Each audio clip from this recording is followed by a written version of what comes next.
What double standard ruined your life? My older sister Olivia got the perfect jeans while I got the nose that looked like someone bent it sideways and forgot to straighten it back out.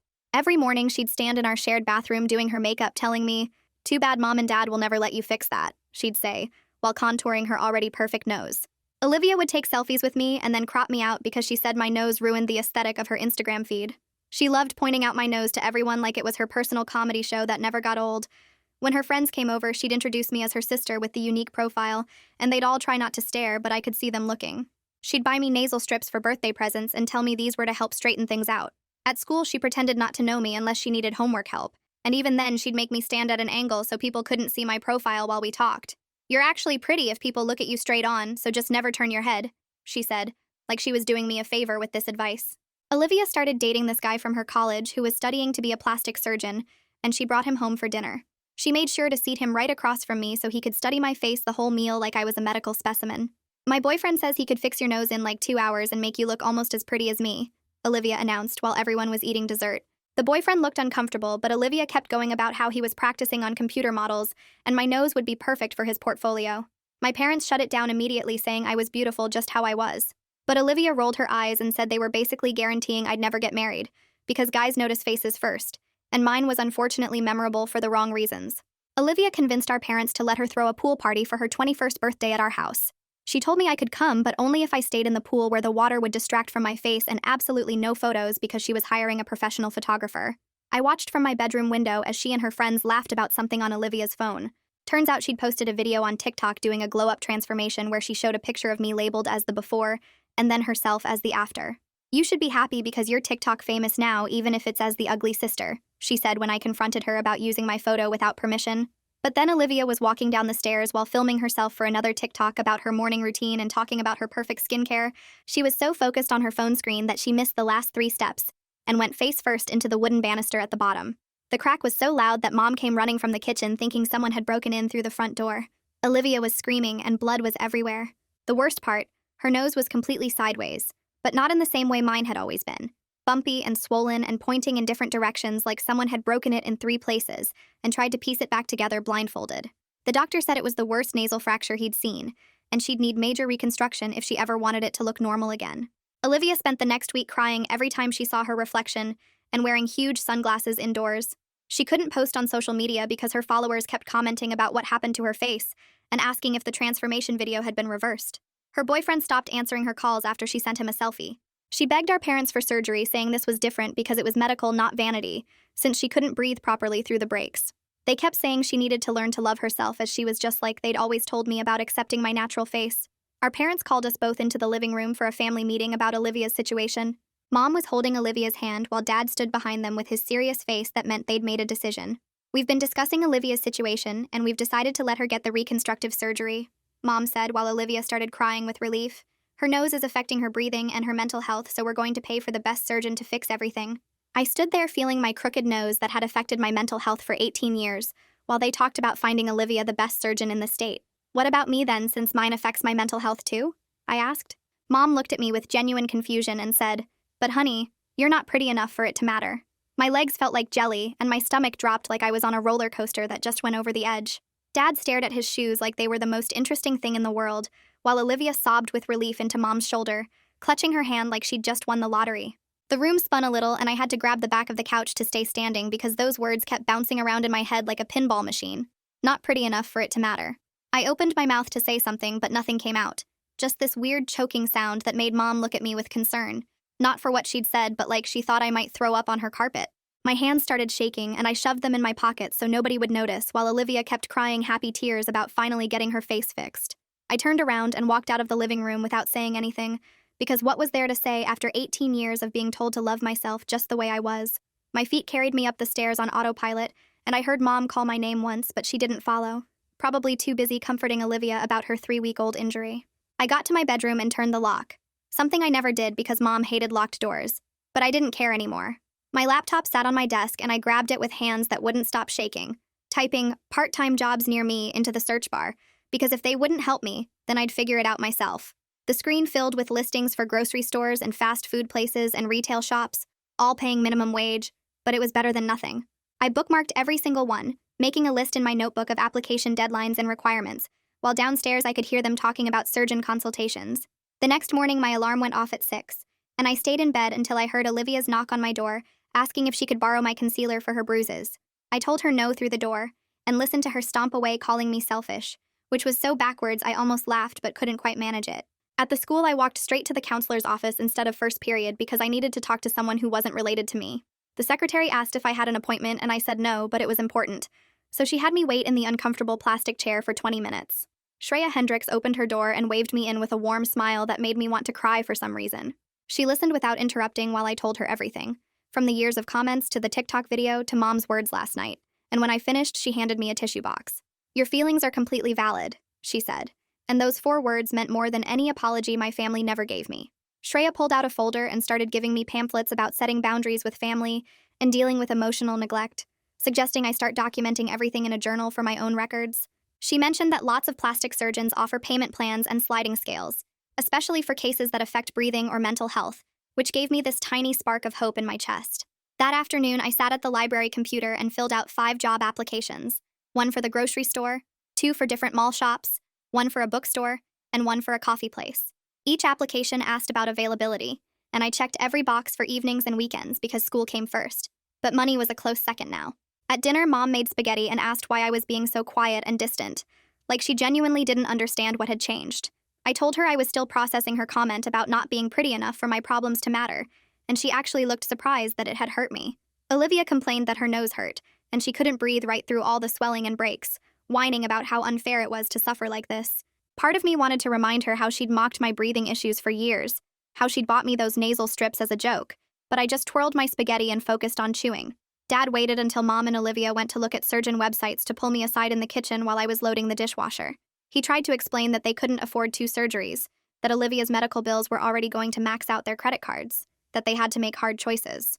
I pointed out they could have afforded 1 surgery 18 years ago when my problem started, back when it would have been cheaper and covered by better insurance, and his mouth opened and closed like a fish. He didn't have an answer for that, just stood there holding a dirty plate while I finished loading the dishwasher around him.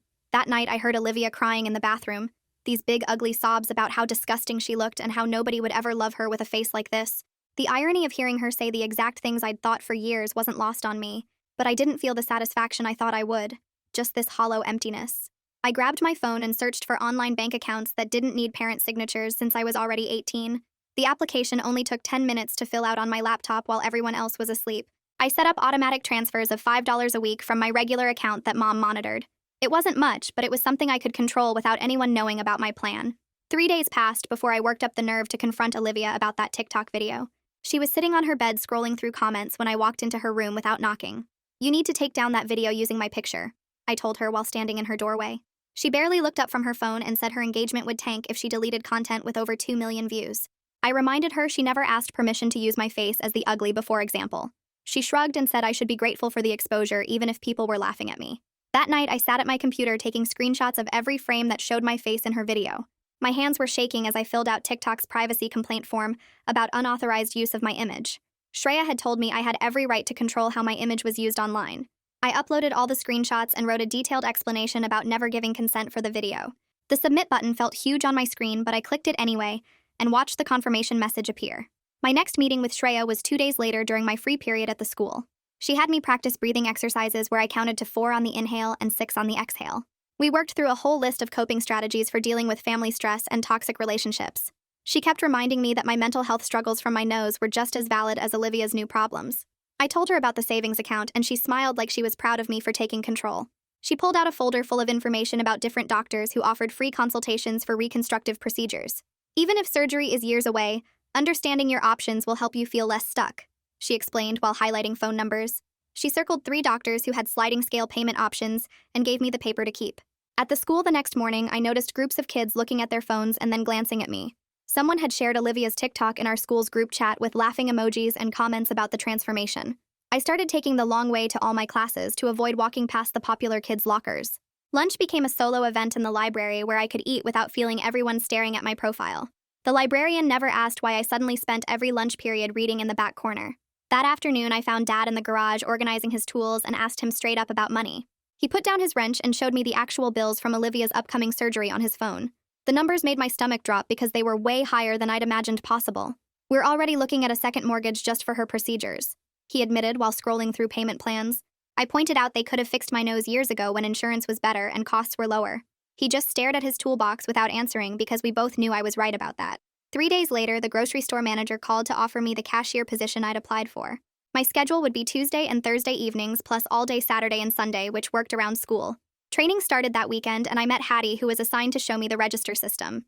She noticed my hands shaking while I practiced scanning items and asked if I was okay without prying further. "First jobs are always stressful, but you'll get the hang of it," she said while fixing my mistake on the produce codes. Over the next few weeks, I watched Olivia's social media presence completely fall apart from my bedroom. Her followers kept commenting on every old photo, asking what happened to her face and if she was okay. She couldn't post new content without people screenshotting her bruises and swelling to share in their stories.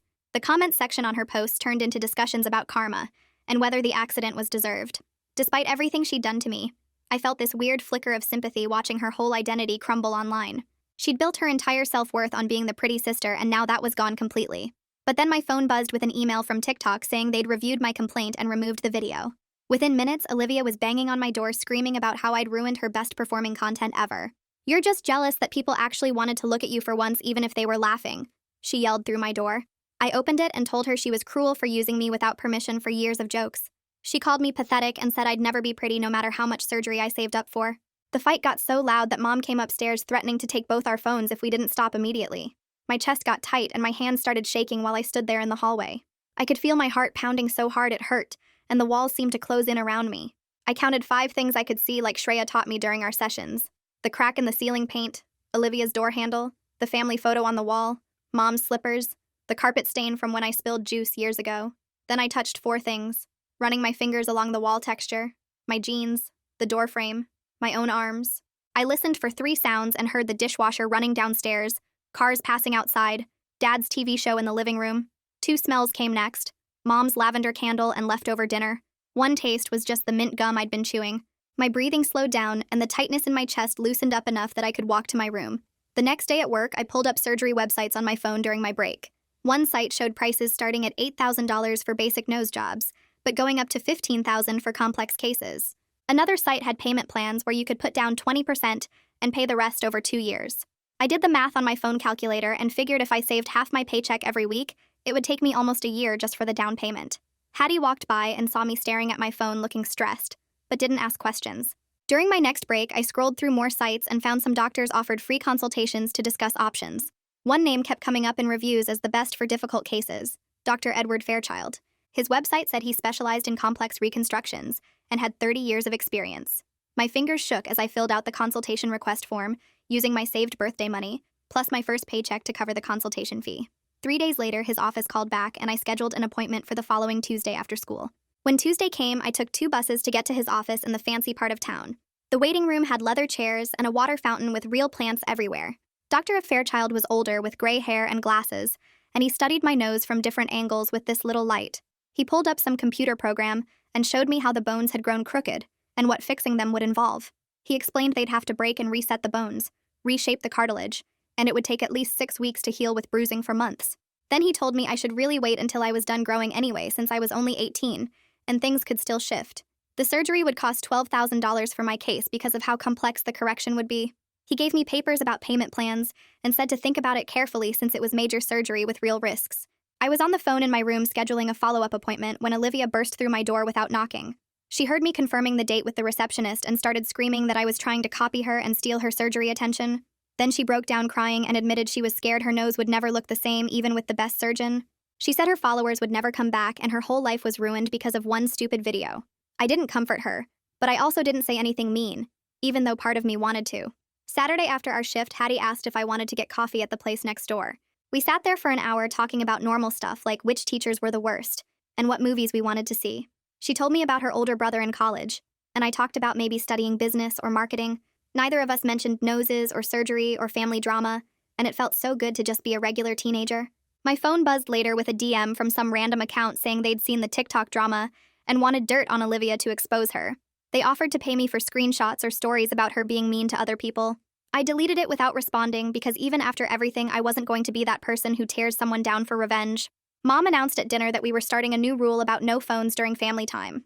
She collected all our phones in a basket during meals and said this would help us communicate better. It didn't fix anything, but at least Olivia couldn't film me eating or make comments about my chewing affecting my nose shape. 2 weeks later, Mom and Dad were arguing in the kitchen about bills when I heard them mention the insurance company. They denied part of Olivia's surgery claim, saying some procedures were cosmetic, not medical, even though the doctor said she needed them to breathe right. Dad was on the phone trying to appeal while Mom calculated how much extra they'd have to pay out of pocket. I stood in the doorway watching them panic about thousands of dollars they'd have to find somewhere while I thought about my $12,000 estimate. The night before Olivia's surgery, I knocked on her door and told her I'd help her with basic stuff during recovery if she'd respect my boundaries. She nodded, and we both knew this wasn't forgiveness or friendship, but just a temporary truce. Monday morning, I had to give my presentation on the American Revolution in front of the whole history class. I got to the school early and picked the spot by the wall where I could angle my body toward the board. My hands were already sweaty as I arranged my note cards and made sure the PowerPoint was working right. The teacher called my name, and I walked to the front, keeping my face forward the whole time. I clicked through the slides and talked about the Boston Tea Party while making sure to never turn sideways. Some kids in the back were whispering, but I kept going through my facts about taxation without representation. My voice shook a little when I had to point at the map because it meant turning slightly. I rushed through the last 3 slides and practically ran back to my seat when I finished. The teacher gave me a B-, which was fine since I just wanted it over with. After school, Dad was waiting by my locker, which was weird because he never came inside the building. He handed me a $20 bill and said it was for gas money. I reminded him I walked to work, but he just pushed the money into my hand anyway. His eyes looked sad when he told me to get myself something nice instead then. I took the money because arguing would make things more awkward than they already were. That night, Olivia was sitting on her bed staring at her phone when I walked past her room. She was crying and showed me the text from her boyfriend saying he needed space to focus on his studies. She said she knew he was shallow, but it still hurt that he couldn't even pretend to care. I stood in her doorway for a minute, not saying anything mean but not offering comfort either. She wiped her face and said she probably deserved it anyway, which was the closest to self-awareness I'd ever seen. The next day at the school, I had another appointment with Shreya about my progress. She asked how things were going at home, and I told her about the weird tension since Olivia's accident. She pulled out a business card and wrote down Andre Klein's name and number. She explained he was a family therapist who specialized in complicated family dynamics like ours. She said sometimes having a neutral person helped families work through deeper problems beyond just the surface issues. I took the card and put it in my backpack, even though I doubted my parents would agree. At dinner that night, I waited until everyone was eating before bringing up the therapy idea. I showed them the card and said maybe we could all benefit from talking to someone professional. Mom's fork stopped halfway to her mouth and she put it down hard on her plate. She said we didn't need strangers getting involved in our private family business. Dad looked at the card, but didn't say anything while Mom went on about handling things ourselves. Olivia actually looked interested, but stayed quiet when Mom's voice got that sharp edge. I put the card back in my pocket and focused on my food, while Mom kept talking about privacy. Friday was payday at the grocery store and I got my check for $120. I went straight to the bank after my shift and opened my surgery savings account. The teller helped me deposit $100 and gave me a little booklet to track my balance. It wasn't much, but seeing that $100 in my own account felt like real progress. I kept the booklet in my backpack where nobody could find it and judge me. The next Monday, Dr. Fairchild's office called while I was at lunch to say they had a cancellation. The receptionist said I could come in next month if I wanted the earlier appointment. I asked about the deposit requirement and she said it would be $500 up front. I told her I wasn't ready yet financially and would stick with my original appointment. She said she understood and would keep me on the list for future openings. After I hung up, Olivia appeared next to my locker holding her makeup bag. She asked if she could practice covering techniques on me since our skin tones were similar. She said the bruising around her nose was still bad and she needed to figure out better coverage. I looked her straight in the eye and said no without any explanation. Her mouth dropped open and she stood there holding her makeup bag looking confused. She started to argue, but I just closed my locker and walked to my next class. Later that week, I was doing homework in my room when I heard shouting from downstairs. Mom and Dad were in the kitchen arguing about something and Mom's voice kept getting louder. I crept to the top of the stairs and heard Dad mention credit card statements. Mom was yelling about the interest rates and how they'd maxed out 2 cards for Olivia's surgery. Dad said they had to pay minimums on everything else just to cover the medical bills. Mom started crying about how they'd be in debt for years at this rate. I went back to my room thinking about my $100 and how long it would really take. At work Saturday, Hattie was stocking shelves next to me when she mentioned getting her wisdom teeth fixed. She said she'd saved up for 2 years to afford the dental work she needed. Then she told me about this clinic downtown that had sliding scale fees based on income. She wrote down the name and said they did payment plans for bigger procedures too. She was the first person to give me actual useful information, instead of just feeling sorry for me. I thanked her and put the paper with the clinic info in my wallet for later. Monday morning, I called the clinic during my lunch break, and the receptionist put me on hold for 10 minutes before telling me their waiting list was 6 months long. She asked if I wanted to add my name anyway, and I said yes, because even a long wait was better than no hope at all. She took down my information and said they'd call when my spot came up, then reminded me about the sliding scale fees based on income. I wrote the confirmation number on a sticky note and put it in my wallet behind my work ID card. That same afternoon, Mom came into my room without knocking to announce that Olivia's surgery was scheduled for next Wednesday. She started moving things around my desk, saying we needed to clean the whole house before Olivia came home from the hospital. Dad appeared with a list of supplies we'd need, like extra pillows and special gauze and those ice packs that stay cold for hours. They acted like the whole world was stopping for Olivia's recovery while I sat there watching them reorganize my stuff without asking.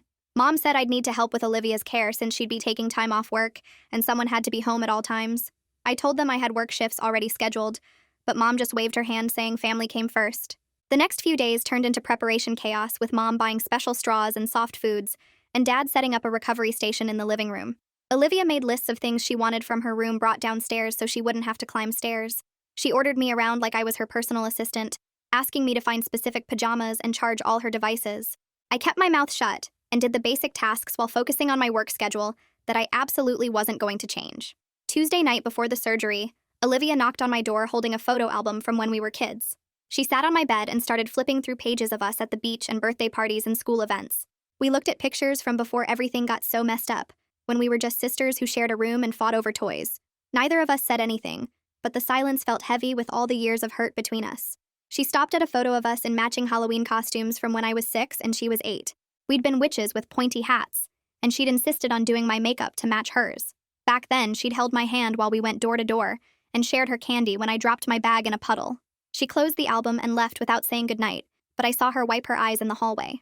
Wednesday morning, we all drove to the surgery center at 5:30 when it was still dark outside. Mom held Olivia's hand in the waiting room while Dad filled out paperwork, and I sat in the corner texting Shreya.